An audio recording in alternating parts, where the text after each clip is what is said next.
एक बार भगवान बुद्ध अपने शिष्यों के साथ एक गांव में ठहरे हुए थे। गांव में एक धनी व्यक्ति रहता था, लेकिन वह घमंडी और निर्दयी था।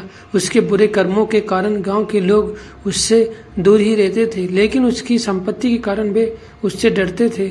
एक दिन वह व्यक्ति भगवान बुद्ध के पास आया और बोला, मैंने तुम्हारे बारे में बहुत सुना है कि तुम ज्ञान देते हो और लोगों का मार्गदर्शन करते हो।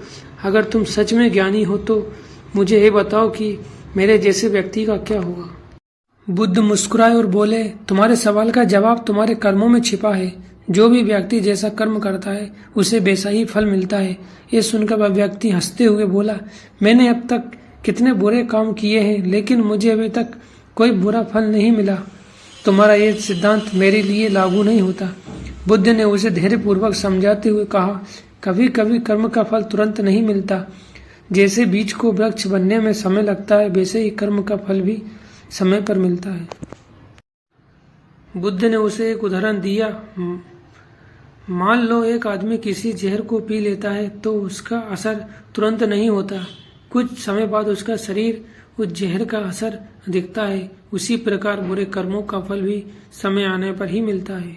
इस व्यक्ति को बुद्ध की बात समझ में आ गई और उसने अपने बुरे कर्मों पर पश्चाताप किया। उसने भगवान बुद्ध से क्षमा मांगी और अच्छे कर्मों का संकल्प लिया। कहानी से शिक्षा मिलती है कि कर्म का फल अवश्य मिलता है, चाहे तुरंत मिले या कुछ समय बाद। अच्छे कर्म करने से जीवन में सुख शांति आती है और बुरे कर्म करने पर अंततः दुख ही मिलता है।